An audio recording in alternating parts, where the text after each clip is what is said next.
Channel subscribe ചെയ്യുക. Hi, നമസ്കാരം. ഇന്ന് മറ്റൊരു വീഡിയോ ആയിട്ട് ഞാൻ വന്നിരിക്കുന്ന ലോക എന്ന സിനിമയെക്കുറിച്ച് ഒരു രണ്ട് വാക്ക് പറയുവാൻ വേണ്ടിയാണ്. ലോക ശരിക്കും നമ്മളെല്ലാവരും ഞെട്ടിച്ചിരിക്കുകയെന്നു. അതായത് ഒരു നടി എങ്ങനെ വേണം അല്ലെങ്കിൽ എങ്ങനെ കഥാപാത്രത്തിനെ കൊണ്ടുപോകാം എന്ന് നമ്മളെല്ലാവരെയും അഭിനയിച്ച് തെളിയിച്ച് കാണിച്ചിരിക്കുകയാണ് നമ്മുടെ പ്രിയദർശൻ്റെ മകള്. പുള്ളിക്കാരത്തി എനിക്ക് തോന്നുന്നു മറ്റ് സിനിമകളെല്ലാം നമ്മൾ എടുത്തു കഴിഞ്ഞാൽ ഇവരുടെ സിനിമ ലോകത്ത് തന്നെ നമ്പർ 1 മാറിക്കൊണ്ടിരിക്കുകയാണ് ലോക. വയലൻസാണ് സിനിമ. അതായത് ശരിക്കും വയലൻസുകൾ നിറഞ്ഞ ഒരു സിനിമ. അതായത് പുരാണ കഥയിലെ ഒരു കഥയും അതിനനുബന്ധിച്ച് അവരെടുത്തിരിക്കുന്ന ഷൂട്ടുകൾ. അതായത് ഇത് ഷൂട്ട് ചെയ്തിരിക്കുന്ന മുഴുവനും എനിക്കൊന്ന് ആന്ധ്രയിലാണെന്ന് തോന്നുന്നു. എങ്കിലും രണ്ട് ഭാഷയായിട്ടാണ് സിനിമ വന്നിരിക്കുന്നത്. മലയാളവും തെലുങ്കും ഒക്കെ പറയുന്നുണ്ട് ഇതിനകത്ത്. അപ്പം നമ്മുടെ പയ്യന്മാരെല്ലാവരും തന്നെ അതിൽ നല്ല മനോഹരമായിട്ട് അഭിനയിച്ചു വെച്ചിട്ടുണ്ട്. അതിനകത്ത് എടുത്തു പറയേണ്ടത് പഴയകാല ഒരു പ്രേതത്തിൻ്റെ ഒരു കഥ പറയുന്നു. പ്രേതം ഇങ്ങനെയും ആകാം എന്നുള്ളത് ഇപ്പോൾ തെളിയിച്ചിരിക്കുകയെന്ന് സംവിധായകൻ.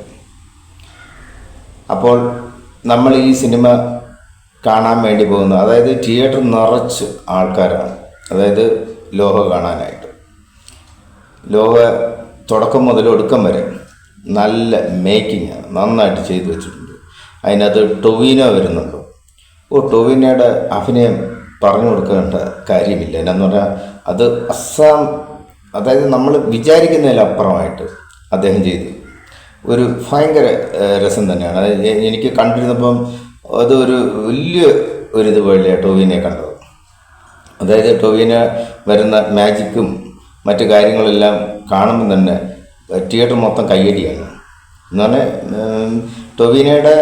ടൊവിനെ കണ്ടിട്ടല്ല, എന്ന് പറഞ്ഞു കഴിഞ്ഞാൽ ടൊവിനോയുടെ അഭിനയം എന്നാലും നമുക്ക് ടൊവിനോ വീണ്ടും വീണ്ടും തെളിയിച്ചു തരണം. ഭാവിയിലെ ഒരു സൂപ്പർ സ്റ്റാറാണ് ടൊവിനോയ്ക്ക് നമ്മൾ ഈ സിനിമ എന്നല്ല, ഇപ്പോൾ ടൊവിനോയുടെ മിക്ക സിനിമകളിൽ എടുത്തു കഴിഞ്ഞാലും അദ്ദേഹം എടുത്തിരിക്കുന്ന കഥാപാത്രങ്ങളെല്ലാം തന്നെ വളരെ മനോഹരമായിട്ടാണ് ചെയ്തു വരുന്നത്. അപ്പോൾ അദ്ദേഹത്തിൻ്റെ ഇനി നമുക്കിപ്പോൾ ഓണത്തിന് ഈ ലോക വന്നത് കാരണം ഇപ്പം മറ്റ് സിനിമകൾ എനിക്ക് തോന്നുന്നു ഇതിൽ വേറെ ചെറിയ സിനിമകളൊക്കെ ഒത്തിരി ഇറങ്ങിയിട്ടുണ്ട് കേട്ടോ. പക്ഷെ അതിനൊന്നും പ്രേക്ഷകരുടെ സപ്പോർട്ട് കുറവാണ്. എന്ന് പറഞ്ഞു കഴിഞ്ഞാൽ ഇപ്പം ഈ സിനിമകളാണ്, അതായത് ഹൃദയപൂർവ്വവും ഈ ലോകയുമാണ് ഇപ്പം മെയിനായിട്ട് തിയേറ്ററിൽ ഓടുന്നത്. ഇവർ രണ്ടുപേരാണ് മത്സരിക്കുന്നത്. പക്ഷെ അതിൽ നമ്മുടെ ലോകയ്ക്ക് വയലൻസാണ്. അപ്പോൾ അത് പ്രേക്ഷകർ കൂടുതലായിട്ട് എനിക്ക് തോന്നുന്നു ഇപ്പോഴത്തെ പിള്ളേർ സെറ്റുകളെല്ലാം കാണുന്നത് വയലൻസ് കൂടിയ സിനിമകൾ കാണാനാണെന്ന് അവർക്ക് താല്പര്യം. പിന്നെ ഇതിലൊരു കഥ പറയുന്നുണ്ട്. അപ്പം കള്ളിയങ്കാട്ട് നീലിയെക്കുറിച്ചാണ് ഇവർ കൊണ്ടുപോകുന്നത്. അപ്പം നമ്മൾ കള്ളിയങ്കാട്ട് നീലിയെ കണ്ട ആ സിനിമ കണ്ട നമ്മൾ ചിലപ്പോൾ ഇത് കാണുമ്പോൾ അന്നത്തെ ആ നീലിയെ ആണിയടിച്ച് നമുക്കൊന്നു എന്നൊക്കെ പറഞ്ഞുകൊണ്ടാണല്ലോ വരുന്നത്. പക്ഷെ അത് ഇപ്പം ഇതിലേക്ക് തുറന്നു വിട്ടിരിക്കുന്നു എന്ന് വേണമെങ്കിൽ പറയാം. പക്ഷേ ഇത് വേറൊരു രീതിയിൽ, വ്യത്യസ്തമായ രീതിയിൽ അവർ കള്ളിയങ്കാട്ട് നീലിയെ കൊണ്ടുവന്നിട്ടുണ്ട്. അത് നമ്മളെ കല്യാണി പ്രിയദർശിനി നല്ല അടിപൊളിയായിട്ട് അത് അഭിനയിക്കുകയും ചെയ്തു. എന്ന് പറഞ്ഞാൽ ഇനിയിപ്പോൾ എനിക്ക് തോന്നുന്നു ലോക നമ്പർ 1 ലേഡി സൂപ്പർ സ്റ്റാറായിട്ട് മാറുമോ എന്ന് സംശയമുണ്ട്. എന്ന് പറഞ്ഞു കഴിഞ്ഞാൽ ഇവരുടെ അഭിനയം നമുക്ക് പറയാൻ പറ്റുന്നില്ല. എന്ന് പറഞ്ഞു കഴിഞ്ഞാൽ അത്ര ഭയങ്കരമായിരുന്നു അഭിനയം. എന്ന് പറഞ്ഞു കഴിഞ്ഞാൽ അവർ എന്താണ് ചെയ്തെന്ന് നമുക്ക് പറയാൻ പറ്റുന്നില്ല. അപ്പം നമ്മളെല്ലാം തിയേറ്ററിൽ ചെന്ന് കാണുമ്പം തന്നെ പ്രേക്ഷകർക്ക് ഭയങ്കര ഉത്സാഹമാണ് വരുന്നത്.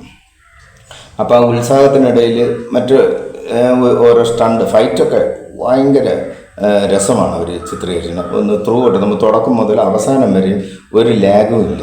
നമുക്ക് കണ്ടിരിക്കാം, നമുക്ക് അത് കേട്ടിരിക്കാം. നമുക്ക് ഒരു നല്ല ഒരു എന്താ പറയുക തിയേറ്റർ എക്സ്പീരിയൻസ് എന്ന് പറയുന്നത് ഇങ്ങനെയുള്ള സിനിമകൾ വരുമ്പോഴാണ്. വയലൻസ് ഉണ്ടെങ്കിലും ആ സിനിമ കണ്ടിരിക്കാം എന്ന് പറഞ്ഞാൽ കണ്ടിരിക്കാം എന്നല്ല, ഭയങ്കര സിനിമയാണ്. നല്ല ഒരു മനോഹരമായിട്ടുള്ള സിനിമ. നമ്മൾ തിയേറ്ററിൽ തന്നെ ചെന്ന് കാണുക. ആ സിനിമയ്ക്കും എല്ലാവിധ സപ്പോർട്ടും നൽകി നമ്മുടെ പ്രേക്ഷകർ വിജയിപ്പിക്കട്ടെ എന്ന് പറഞ്ഞുകൊണ്ട് ഞാൻ നിർത്തുന്നു. നന്ദി, നമസ്കാരം.